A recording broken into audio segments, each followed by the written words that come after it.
harus dibedakan dulu ya, mana yang syaz dan mana yang illah ya. Nah, ini agak-agak mirip tetapi dia berbeda. Nah, syaz, apa yang disebut dengan syaz? Syaz adalah suatu kejanggalan yang dapat mencederai derajat kualitas suatu hadis. Nah, batasan suatu hadis itu dikatakan mengandung syaz apabila ada terjadi perbedaan di antara ulama. Inti dari syaz itu adalah penyendirian dan perlawanan. Artinya hadis yang diriwayatkan oleh seorang yang sikoh bertentangan dengan riwayat orang yang lebih sikoh darinya. Sehingga hadis itu dianggap mengandung kejanggalan. Nah, itu yang disebut dengan syaz ya. Itu yang disebut dengan syaz. Kemudian apa yang disebut dengan illah ya. Nah, apa yang disebut dengan illah? Illah secara bahasa artinya apa? Illah secara bahasa artinya adalah cacat atau sakit. Ya. Jadi kalau didefinisikan secara bahasa, illah berasal dari kata Allah ya'ullu, berarti sakit atau cedera. Jadi ilat adalah sifat-sifat buruk yang mencederai kesahihan suatu hadis. Cacat yang tersembunyi tersebut dapat terjadi pada sanad, pada matan, ataupun juga pada keduanya. Jadi dari ketiga aspek tersebut, aspek sanad yang paling banyak menjadi penyebab kecacatan hadis ini. Nah, maka oleh Ibnu Hajar dikatakan bahwasanya ilmu ilalul hadis ini atau hadis yang memiliki kecacatan ini disebut dengan maklul, adalah hadis yang paling rumit dan hanya orang yang mendapat karunia pengetahuan yang luas dari Allah yang bisa memahami. Ini menurut Ibnu Hajar al-Asqalani. Nah, hal tersebut karena untuk menemukan ilat atau cacat yang terkandung dalam hadis ini membutuhkan pengetahuan yang luas dan ingatan yang kuat tentang sanad, matan, rutan, dan derajat perawi hadis. Nah, itu untuk membandingkannya, ya. Itu untuk membandingkan antara keduanya. Kalau syaz itu ada kejanggalan, yang kedua illah itu ada kecacatan, tapi cacatnya itu atau sakitnya itu diketahui setelah dilakukan penelitian mendalam. Kalau syaz itu bisa dilihat ada kejanggalan, artinya satu hadis yang sahih kemudian bertentangan pula dengan hadis yang lebih sahih atau lebih sikoh daripadanya. Itu yang disebut dengan syaz. Ini perbandingan antara keduanya agar nanti saudara jangan menyamakan antara keduanya, karena ini beda antara keduanya ya, antara kedua hadis ini. Nah, kemudian kalau kita bicara tentang ilmu ilalul hadis ini, ilmu hadis ini diperkenalkan oleh Abdullah Al-Hakim An-Naisaburi, dan menurut An-Naisaburi ini merupakan ilmu tersendiri, bukan hadis yang sahih dan yang cacat ataupun ilmu jarah wa ta'dil, tapi suatu hadis ini terkena ilat melalui cara-cara yang tidak bisa dideteksi dengan jarah wa ta'dil. Nah, dengan jarah ya. Karena hadis perawi yang terkena jarah jelas gugur dan lemah. Sementara ilat hadis banyak terdapat pada hadis-hadis dari perawi-perawi sikoh yang meriwayatkan hadis yang mengandung ilah, sehingga mereka tidak menyadari adanya ilah itu mengakibatkan maklul, terkena ilat hadisnya. Maka hujahnya ilmu ilal hadis itu adalah hafalan, pemahaman, dan pengetahuan yang mendalam, bukan yang lain. Artinya ilmu ilalul hadis ini bisa didapatkan melalui hafalan, pemahaman, pengetahuan yang mendalam, bukan dari hal-hal yang lain. Karena itu ulama hadis sangat memberikan perhatian yang serius terhadap ilalul hadis. Banyak ulama yang bersemangat untuk menghimpun sanad-sanad hadis, menemui imam-imam yang hafiz, mendengarkan langsung dari mereka, bermuzakarah, berdiskusi di hadapan mereka, dan menyodorkan hadis-hadis kepada mereka. Karena hal-hal yang seperti itu merupakan sarana untuk mengetahui yang kuat dari yang lemah dan membedakan antara yang sahih dan dari yang cacat. Nah, jadi yang mampu memahami ini adalah hanya yang mereka yang memiliki pemahaman mendalam dan hafalan yang luas, seperti kata si Ibnu Hajar al-Asqalani tadi. Nah, kemudian menurut Abdurrahman bin Mahdi juga mengatakan, mengetahui ilat suatu hadis menurutku lebih aku sukai daripada menulis 10 hadis yang tidak aku ketahui ilatnya. Nah, jadi memang begitu pentingnya ilalul hadis ini. Nah, sehingga Abdurrahman Ibnu Mahdi mengatakan pengingkaran kami terhadap suatu hadis menurut orang-orang bodoh seperti dukun. Nah, ini contoh-contohnya ya, contoh-contoh tentang ilalul hadis. Kalau kita lihat dari ilalul hadis itu sendiri, bahwa al-ilah fil lughah ya. Al-ilah fil lughah artinya dalam bahasa adalah al-marad ya. Al-marad artinya adalah sakit. Yang si sakit disebut dengan alil ya. Alla ya'ulu wa i'tal. Nah, ai marda fa huwa alil. Nah, itu yang disebut dengan sakit. Nah, hadis yang terkena ilat itu disebut dengan maklul ya. Nah, hadis yang terkena ilat disebut dengan maklul. Jadi menurut istilah ilmu hadis ya, ilmu ilalul hadis ini ilmu ladzi yubasu anil asbabul khafiyah, ilmu yang membahas sebab-sebab tersembunyi dari segi dia dapat mencederai hadis. Jadi seperti mewasalkan, mengqati', merafakkan yang mauquf, memasukkan hadis ke dalam hadis atau membuat suatu sanad kepada suatu matan atau lain-lainnya. Nah, maka ilmu ilalul hadis ini berdiri sendiri, tidak bisa disamakan dengan syadz. Kalau kita lihat dari tokoh-tokoh ilmu ilalul hadis ini banyak sekali yang konsen tentang membicarakan tentang ilmu ilalul hadis. Kemudian kita lihat di mana saja tempat-tempat ilat atau di mana saja hadis itu bisa terdapat ilat. Yang pertama ada di sanad hadis, yang kedua ada di matan hadis, yang ketiga ada di sanad dan matan secara sekaligus. Nah, jadi pada sanad, ilat yang terdapat di dalam sanad itu lebih banyak terjadi jika dibandingkan dengan ilat yang terjadi pada matan. Ia ada kalanya menjadi cacat pada sanadnya saja, tidak sampai mencacatkan matannya. Dan ada kalanya kecacatan itu merembet kepada matannya sekaligus. Nah, jadi ilat pada sanad yang hanya berpengaruh pada sanadnya saja, itu dapat diketahui apabila hadis tersebut juga diriwayatkan oleh rawi lain dengan sanad yang sahih. Jadi memang ya, ini kalau kita lihat di contoh ini sudah disebutkan oleh pemakalah ini tentang hadis ilal ini. Nah, kalau kita contohkan tentang siapa hadis, misalnya jika hadis ada suatu contoh hadis ya, jika diambil sanad Ya'la bin Ubaid ya, dari Sufyan Ats-Tsauri, dari Ammar bin Dinar, dari Ibnu Umar, tahulah kita bahwa hadis tersebut sanadnya mustasil dan rawinya thiqah. Namun dia masih berilat. Ilatnya itu terdapat pada adanya kekeliruan Ya'la bin Ubaid dalam menyandarkan perkataannya kepada Sufyan dari Amru bin Dinar. Nah, diketahui adanya keluluran itu setelah diadakan perbandingan dengan sanad yang lain, yaitu sanad Abu Nuaim yang kedua, sanad Muhammad bin Yusuf yang ketiga, dan sanad Mukhlad bin Yazid yang keempat. Mereka ini meriwayatkan hadis itu melalui Sufyan Ats-Tsauri, Abdullah bin Dinar, dan Ibnu Umar. Nah, tahu di mana salahnya? Salahnya itu adalah di Amru bin Dinar ini. Dari Ya'la bin Ubaid. Seluruhnya yang lain-lain itu diketahui sanad dari Abu Nuaim, Muhammad bin Yusuf, Makhlad bin Yazid itu diriwayatkan oleh Abdullah bin Dinar. Nah, tetapi di Ya'la bin Ubaid itu diriwayatkan dengan Ammar bin Dinar. Ammar bin Dinar, Abdullah bin Dinar. Itu perbedaannya. Oke. Itu terjadi daripada sanad hadis. Kemudian yang kedua, ilat yang terdapat pada matan.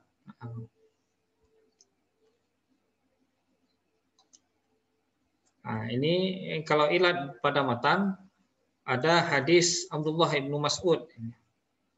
Hadis Ibrahim bin Tuman yang berasal sanad Hisam bin Hisan, Muhammad bin Sirin dari Abu Hurairah radhiyallahu an, dan yang bersanad Suhail bin Abu Saleh dari Abu Hurairah. Yang nomor satu adalah bahwa hadisnya itu berilat pada matanya.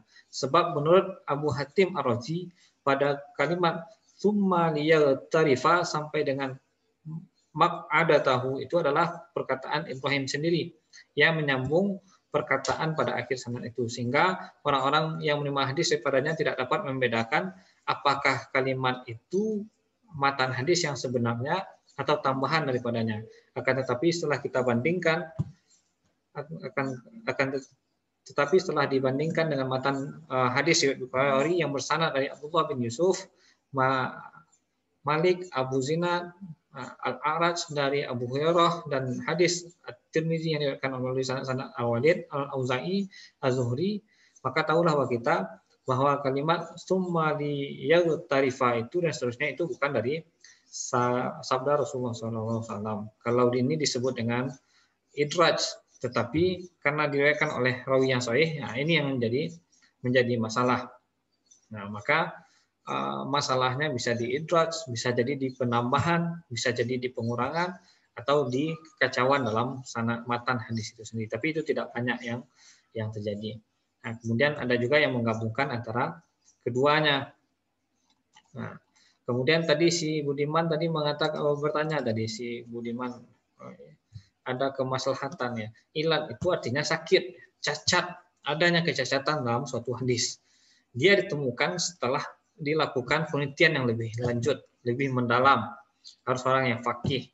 Nah, kalau ditanya apakah ulama sekarang bisa menemukan yang cacat, bisa saja kalau dia melihat dari kitab-kitab yang terdahulu.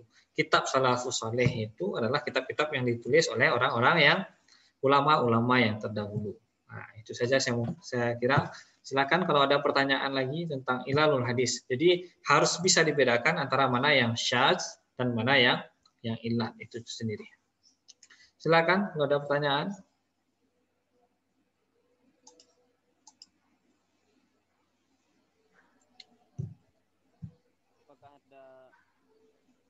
Apakah masih ada pertanyaan dari teman-teman?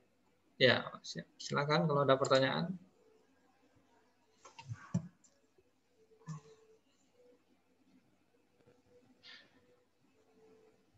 Teman-teman itu sudah paham, Pak. Tanya lagi. Atau sudah paham sekali ya? Ini agak-agak rumit ini antara syadz dan ilah. Kalau sahih, hasan, doif, atau tentang kedobitan adalah itu agak gampang. Jarah ta'dil itu jelas ukurannya. Tapi ilah ini agak lebih mendalam karena itu di akhir ya. Tidak sembarang orang bisa mengetahui ilalul hadis ini sendiri. Apakah masih ada pertanyaan?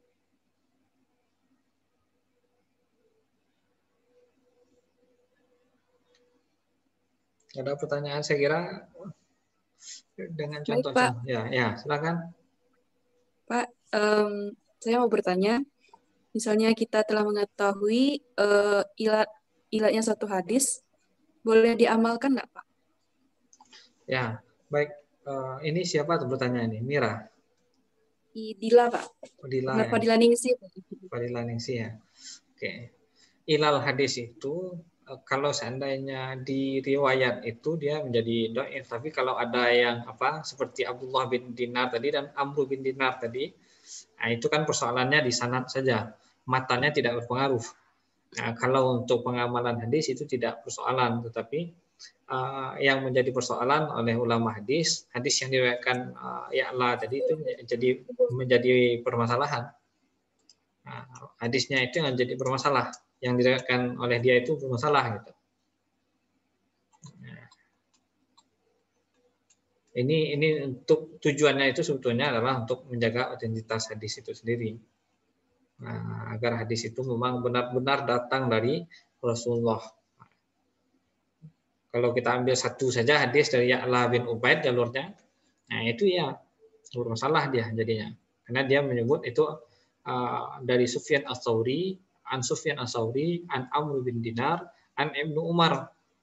Nah, sementara yang lain-lain dia menyebutnya dengan mengatakan itu bukan Amr bin Dinar. Nah, hadis Abu Nuaim, hadis dari Muhammad bin Yusuf, Makhlad bin Yazid, itu menjelaskan semuanya bahwasanya hadis itu dari Abdullah bin Dinar. Jadi persoalan dia apakah dia di sahih atau tidak itu nanti setelah dilakukan penelitian lagi. Nah, gitu. Tapi kalau misalnya hadis suzuz itu kejanggalan ya. Jelas janggal, dia berbeda, ada penyendirian. Tapi kalau Kalau ini kan sakit ya. Kalau sakit ini kan bisa disembuhkan juga ya. Ya, sakit bisa disembuhkan, tapi itu kan bisa jadi bukan karena apa? Karena kan memang dulu orang hadis itu dari tidak dengan tulisan saja, tapi dengan hafalan paling banyak. Nah, sehingga kekeliruan itu pun juga terjadi. Ya, kita pun kalau saudara ujian kan seperti itu juga, ada yang keliru juga kan menjawab, ya kan? Nah, seperti itu. Sehingga kalau kita nampaknya Abdullah bin Dinar, Amr bin Dinar itu di mana salahnya ini? Kan nggak salah betul ya. Tapi secara esensi dia salah itu. Dia tidak bisa dibetulkan. Ya, karena dia adalah dua orang yang berbeda. Kalau dia pakai Amr bin Dinar, dia orang sini misalnya, berbeda. Nah, setelah dilakukan penelitian baru diketahui. Jadi dia lebih jauh. Ilat ini lebih jauh dari penelitian jarah wa ta'dil itu sendiri.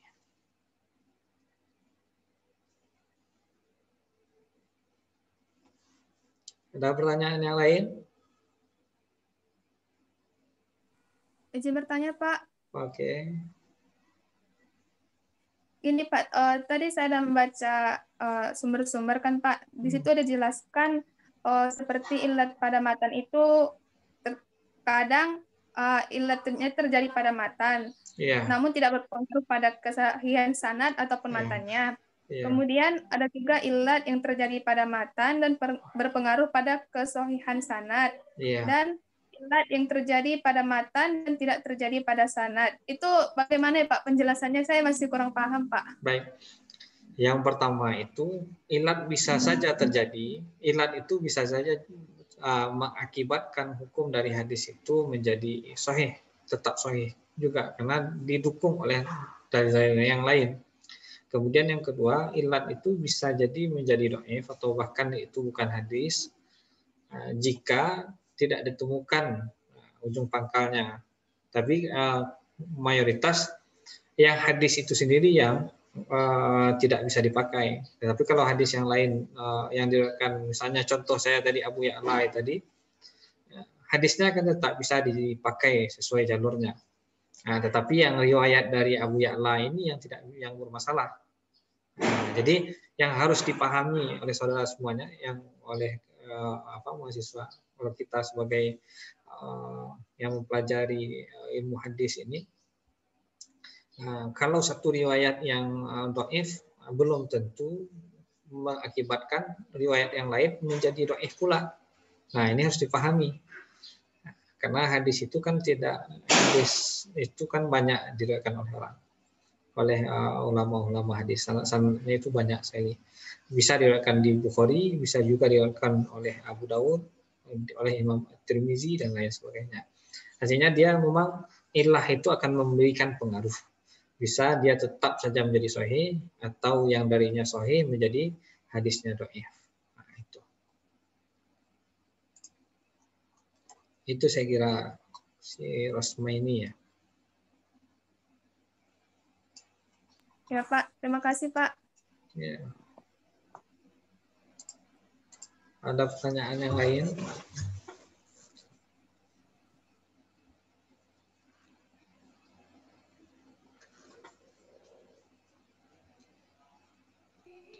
Izin Pak. Ya silakan. Gini Pak, masih mengenai arti ilatnya sebenarnya Pak.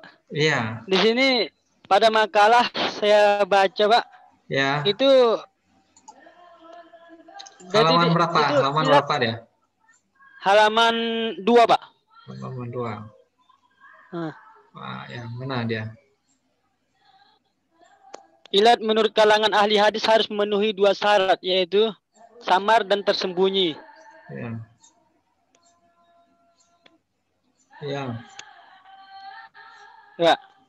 Ya. Nah, lalu saya baca Pak di pengertian dari Kompasiana yang judulnya adalah syarat ilat sebagai penguat dugaan penggalian hukum. Nah, di situ tertulis bahwa sesuatu yang tersembunyi atau samar tidak bisa dijadikan sebagai ilat. Nah, ini bertolak belakang Pak dari yang pengertian pada makalah tadi. Yang pertama, sesuatu yang tersembunyi atau samar tidak bisa dijadikan ilat. Oke, Nah, oke. yang pada makalah itu sesuatu yang samar dan tersembunyi, itulah dia ilatnya. Baik. Kalau yang pertama saya tidak membela yang mana-mana, cuman untuk referensi Kompasiana itu tidak bagus juga itu dijadikan sebagai referensi kita ya. Kompasiana itu kan cerita saja, cerita orang saja. Bisa jadi tujuannya bukan untuk itu. Saya belum baca lagi tentang Kompasiana itu. Tapi yang jelas memang unsur kenapa hadis itu dikatakan ilat, dia samar dan tersembunyi. Nah, dia seolah-olah sahih tapi dia tersembunyi ke ilatannya. Kemudian yang jelas kalau hadis yang kedua dapat merusak kesahihan hadis. Memang betul kalau hadisnya sudah ilat, sudah maklul ya, maka pasti dia merusak kesahihan hadis. Minimal hadis yang diriwayatkan oleh periwayat yang itu. Jadi itu.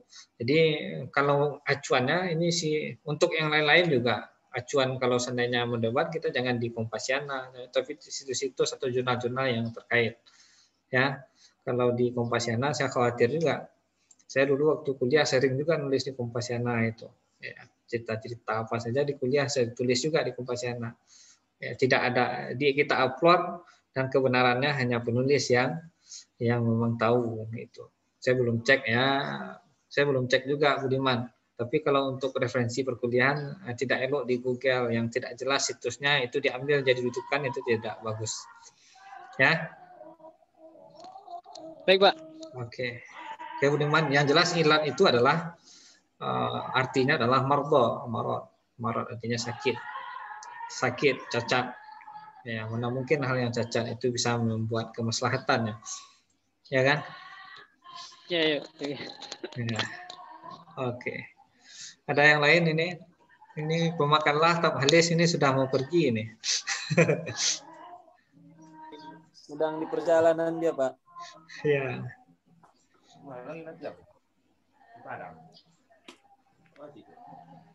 Ya.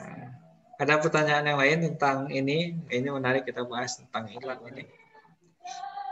Karena kita berapa pertemuan lagi nih? Kita masih ada 1 kali lagi, Pak. berapa lagi? 3 lagi ya? 2? Hah? 1? Hah? Berapa lagi pertemuan?